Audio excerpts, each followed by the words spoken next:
low to the body. You see Canelo, you see Joshua do it. They go low to the body and go high. You see that shot? Boom, boom. So I was doing this right, like you. The boxing way is, a lot of people do this in boxing. They step forward, yeah? You jumped in. So then you jumped in and then you're here. You're right here. So I'm just doing the simple drill. UFC is more advanced than boxing. Boxers get paid more money, but the entity of the UFC, billion. Yeah. If you don't got a gimmick, you have to have a gimmick. A mean, tough street Tyson, custom auto trained. It's all a gimmick. It's real, but it's a gimmick. Look at Conor McGregor. Yeah. He has a gimmick. He's crazy. He's bold. A gimmick. Real life, he's a beautiful guy. You know. Yeah. But you have to have a gimmick. That's what sells tickets. Put in seats. Put them butts in the seat. Yeah. That's a scary one for fighters too, because the thrill of cocaine for some reason is exciting to people who love like exciting things. Like there's something about fighters or adrenaline junkies that like to be pumped up, and Conor seems to enjoy it, which is one of the things that makes me think he probably won't come back. But if he does come back, it's got to be now. You know, again at 36 years old now. Paddy Pimblett. That's the fight. That's going to be a big fight. Big fight. Yeah. But I don't even think Conor's in the drug testing pool anymore. No? I don't think so. I don't believe so. I'm currently in the negotiation stage. The opponents, there are multiple opponents on the platform. Of course, I would love to get that one back.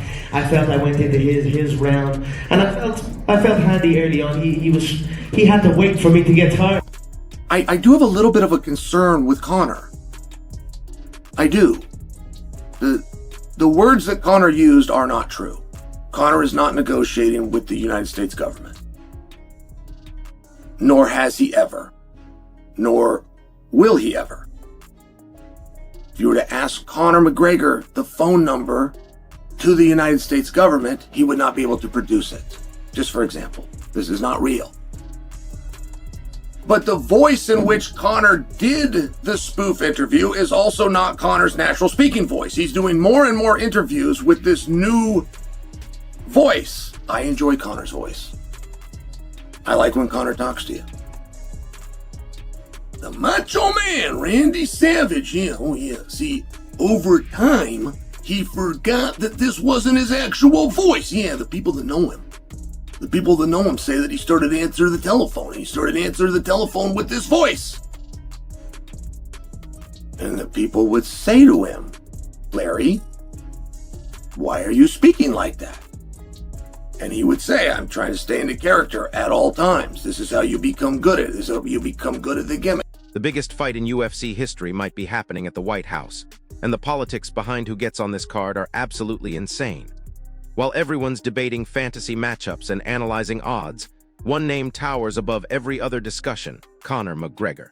But here's what nobody's telling you about why this card is causing complete chaos behind the scenes, and why some of the sport's biggest legends are furious about what's really going down.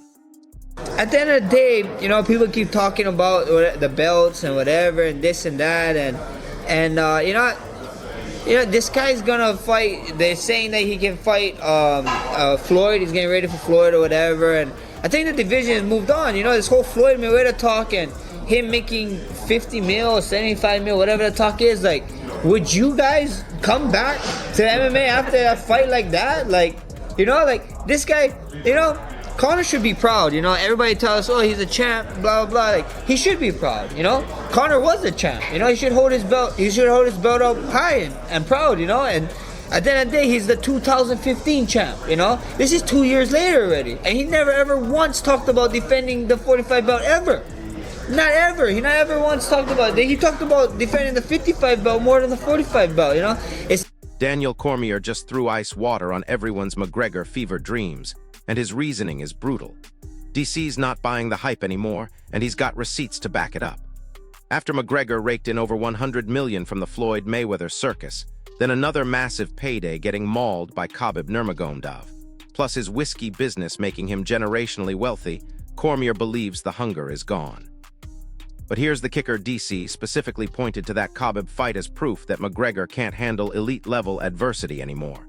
When Khabib started those relentless takedowns and ground-and-pound sequences, McGregor looked completely lost, like he'd never faced that level of sustained pressure before.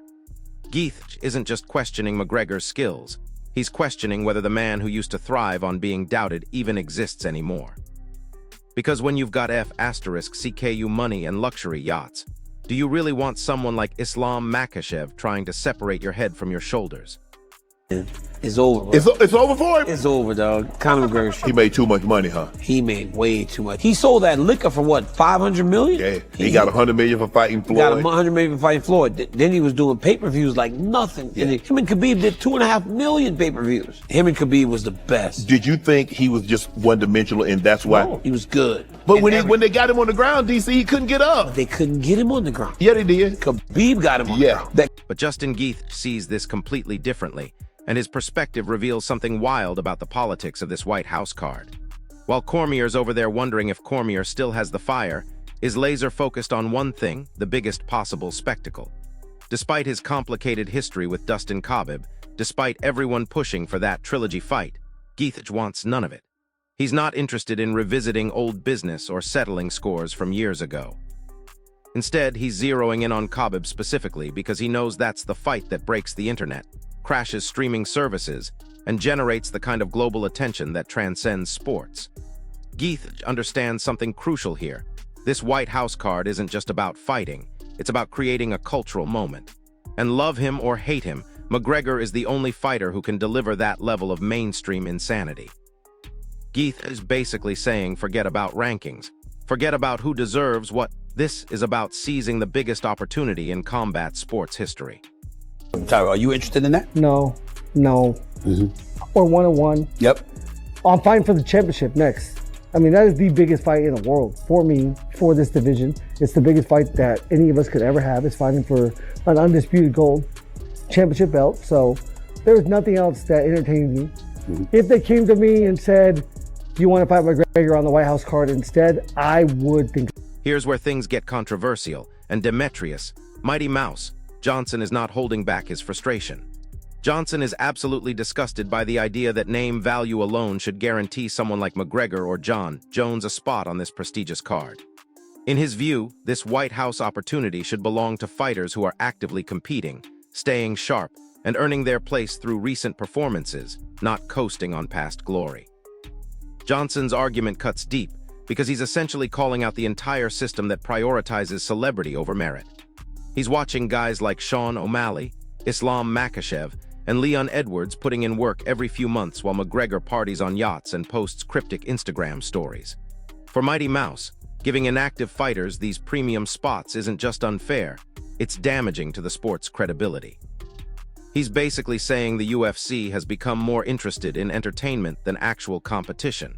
And this White House card is the perfect example of everything wrong with modern fight promotion. Like, let's say John Jones comes back, he fights Johnson Almeida. He was like, you know what? I want to be on the White House card. What do I got to do? They're like, okay, you fight the winner of Volkov versus Johnson Almeida.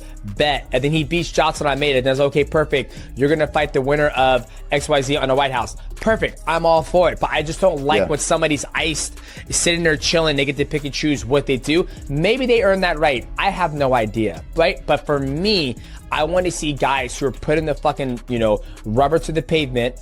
Brother, and all the accomplishment John Jones has done, it's amazing. I'm not denying that. I'm just saying that if we got guys who are on the roster who are fucking fighting their asses off, they should have the first dibs to get on the White House. Even for Conor, we don't need his ass on the White House, right? But I know him and Donald Trump, they got some good things going.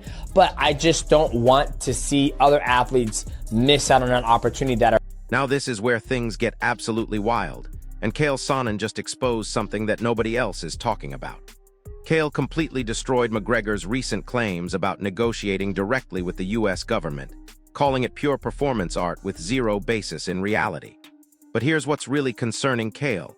He noticed that in McGregor's recent interviews, the Irish superstar doesn't even sound like himself anymore. Chael compared it to professional wrestlers who stay in character so long that they lose track of who they actually are underneath the persona.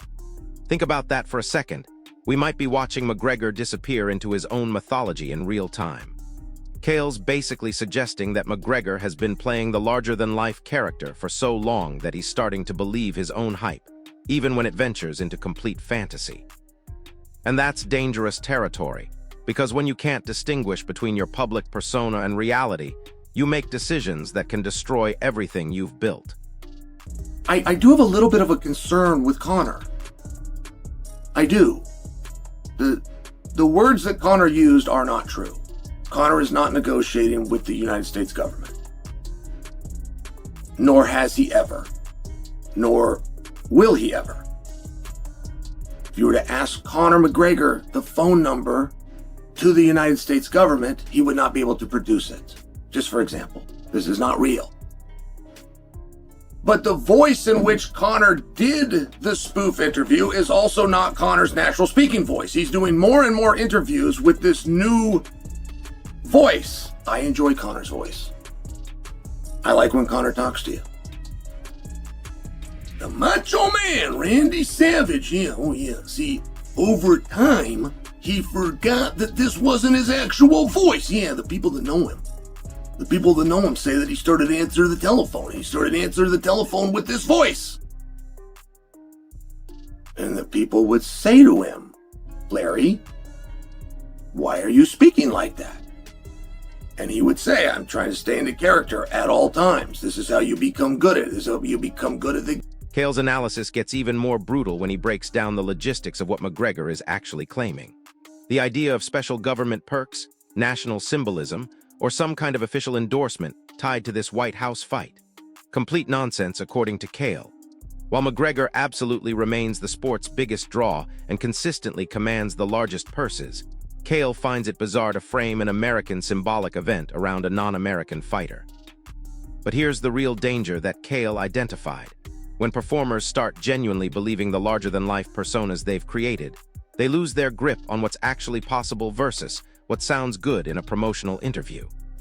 Cale's essentially warning that McGregor might be heading toward a public breakdown where his grandiose claims crash into the harsh reality of what he can actually deliver. And that doesn't just hurt McGregor, it damages the credibility of everyone associated with this White House card. I'll tell you, it's a little bit concerning for me, only from the perspective of the things that Conor has put out is impossible to match. There is no 100 golden visas. There is no significance to Conor fighting at the White House. Like, that's not an American. Just for example, he is the biggest draw in the sport. Conor always gets the biggest paycheck. He gets that because he brings in more eyes than anybody. But if his plan is to come out and vocally, through the media, let it be known that all the stops are being pulled on America's Independence Day for somebody who is not an American, it's not a good look. He's creating a scenario that can't happen. And as long as he knows this is a character performing, much like this new speaking voice that he's developed. If he's out there just working, we've got no problem. The problem only becomes if and when he marks out for his own gimmick, which most guys eventually do, because we are. Khabib Nurmagomedov just cut through all the noise with his typical brutal honesty, and his take reveals the real stakes of this White House card. While everyone else is debating spectacle and entertainment value, Khabib focused on one crucial question: can McGregor still compete with today's elite fighters? Sure, a fight against Donald "Cowboy" Cerrone might look flashy and sell tickets, but Khabib believes the real test is whether McGregor can hang with killers like Dustin Poirier, Islam Makhachev, Charles Oliveira, or Justin Gaethje. For Khabib, this White House stage isn't just another money grab. It's the ultimate proving ground that will definitively answer whether McGregor's prime is behind him or if he can still perform at the sport's highest level. Khabib's basically saying this card will determine McGregor's legacy. Either he proves he's still a legitimate threat, or he confirms that he's transitioned into being just an entertaining sideshow. And knowing Khabib's relationship with McGregor, you can bet he's hoping for the latter outcome. It depends you fight with who.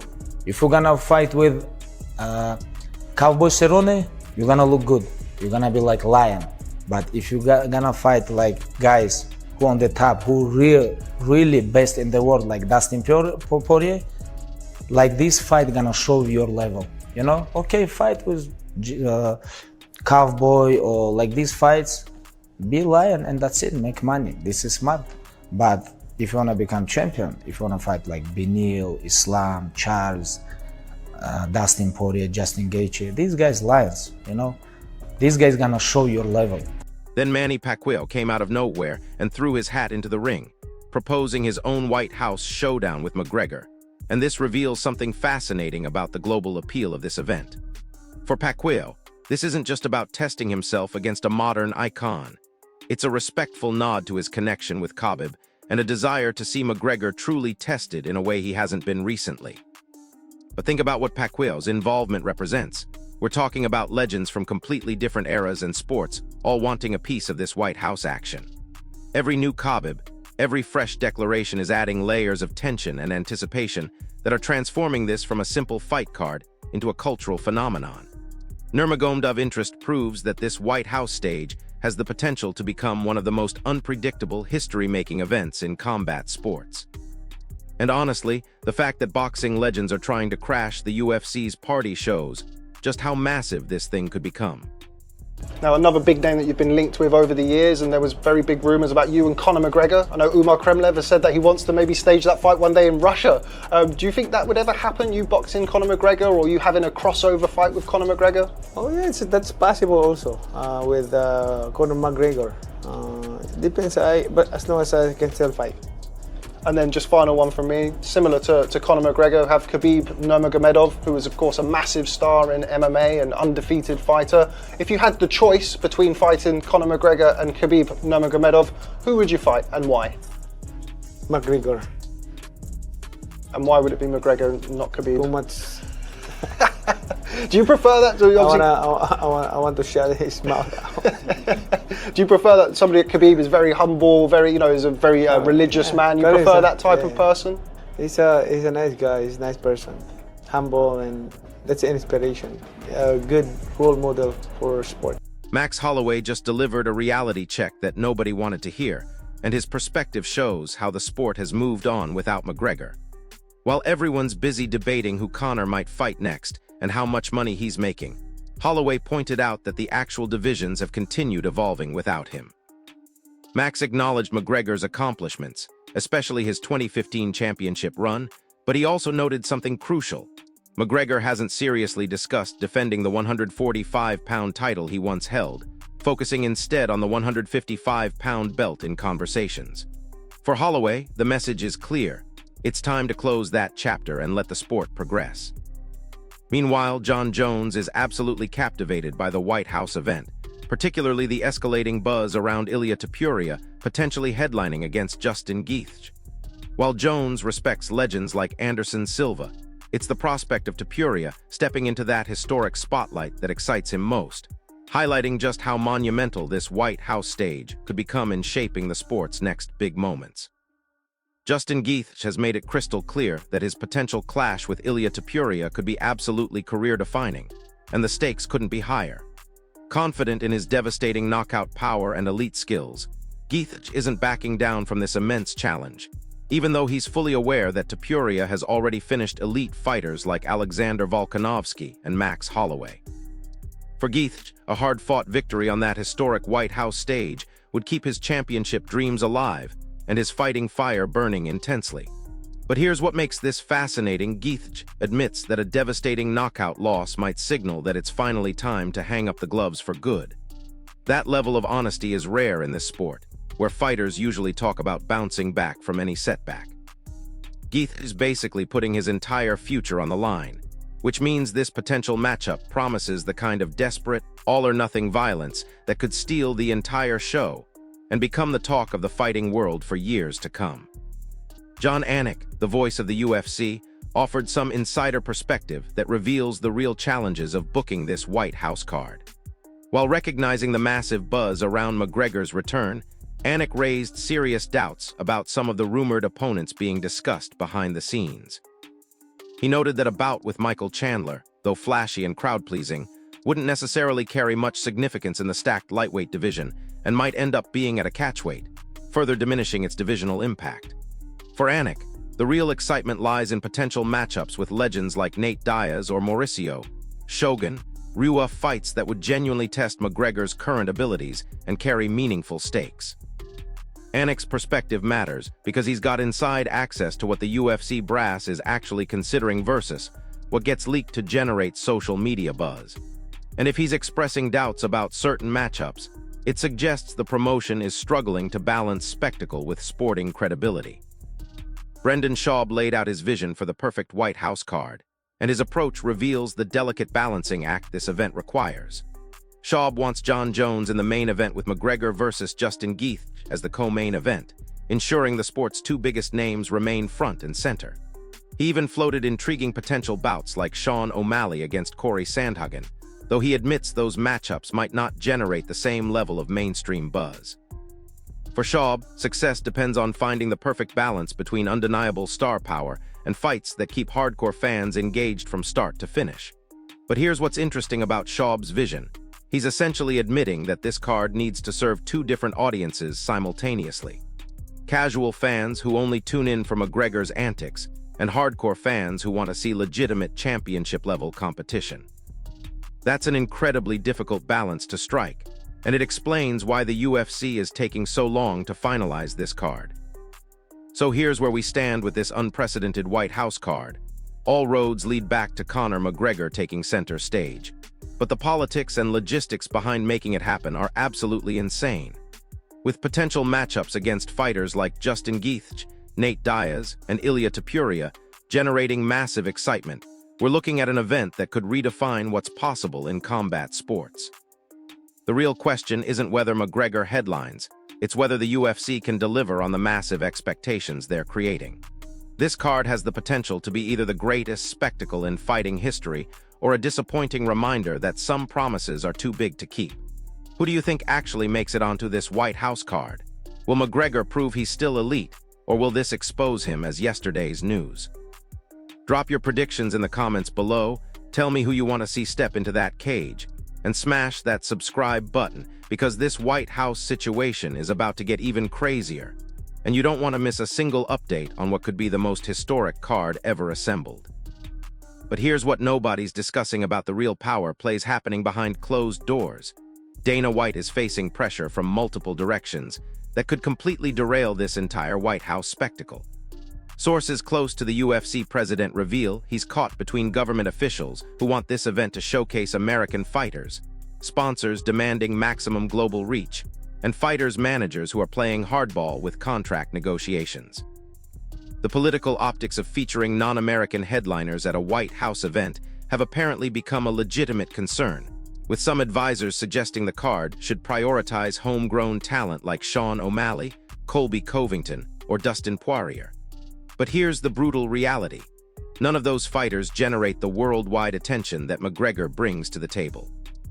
Dana's essentially being forced to choose between political correctness and financial success, and that decision could make or break the entire event before a single punch is thrown. The timeline for this White House card is becoming increasingly problematic, and industry insiders are starting to panic about whether it can actually happen. Multiple sources confirm that the logistics of securing the venue, coordinating with Secret Service, and managing the unprecedented security requirements are creating massive headaches for UFC production teams. We're talking about metal detectors for 20,000 fans, background checks for everyone from camera operators to concession workers, and backup plans for backup plans in case anything goes wrong. The insurance costs alone are reportedly astronomical, with some estimates suggesting the UFC might need to sell twice as many pay-per-views just to break even on production expenses. And that's before accounting for the premium fighter purses that everyone's demanding for this historic opportunity. The financial risk is so enormous that some UFC executives are privately questioning whether this White House concept is worth the potential disaster if something goes sideways. McGregor's training camp situation is raising serious red flags among people who have worked with him in the past. Unlike his previous comeback attempts where he surrounded himself with yes men and social media cameras, sources suggest he's actually taking this White House opportunity seriously from a preparation standpoint. Reports indicate he's brought in new sparring partners, upgraded his strength and conditioning program, and even hired specialists to help him adapt to the current meta of lightweight fighting. But here's what's concerning longtime observers. McGregor apparently believes he needs to completely reinvent his fighting style to compete with today's elite grapplers and pressure fighters. That level of technical overhaul at this stage of his career could either result in a revolutionary performance or complete confusion when the lights are brightest. The fact that he's acknowledging his previous approach might not work anymore shows maturity, but it also reveals just how much the sport has evolved without him. The undercard politics for this White House event are creating their own separate drama that threatens to overshadow the main attractions. Fighters who have been grinding for years in the UFC's lower-profile divisions are demanding spots on this historic card, arguing that their dedication deserves recognition on the sport's biggest stage. Meanwhile, the UFC is reportedly considering bringing back retired legends and signing free agents from other promotions specifically for this event, which has current roster members absolutely furious. Imagine being a ranked contender who's been taking difficult fights for years, only to watch the promotion hand White House spots to fighters who haven't competed recently or aren't even under contract yet. The resentment is building to dangerous levels, with some fighters threatening to sit out future events if they're passed over for this opportunity. This internal politics situation could create long-term damage to UFC roster morale that extends far beyond whatever happens at the White House. International broadcasting rights for this White House card are creating complications that nobody anticipated when this concept was first announced.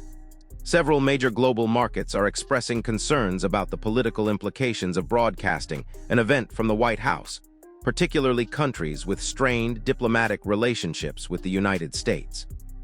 Some broadcasters are reportedly demanding editorial control over how the venue and political aspects are presented to their audiences, while others are threatening to skip the event entirely rather than deal with potential government backlash. The UFC's international revenue streams depend heavily on these global partnerships, so losing major markets could turn this White House spectacle into a financial disaster despite domestic success. Dana White and his team are apparently scrambling to find compromises that satisfy international partners without diluting the American symbolism that makes this event special in the first place. Behind-the-scenes footage and documentary crews are already positioning themselves to capture every moment of this White House card preparation, and the access they're getting reveals just how unprecedented this situation has become.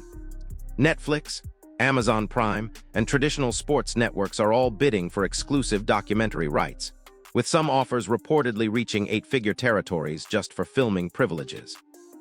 The documentary potential alone suggests this event will have cultural impact far beyond the fighting itself, with cameras capturing everything from McGregor's training camp struggles to the political negotiations required to make it happen.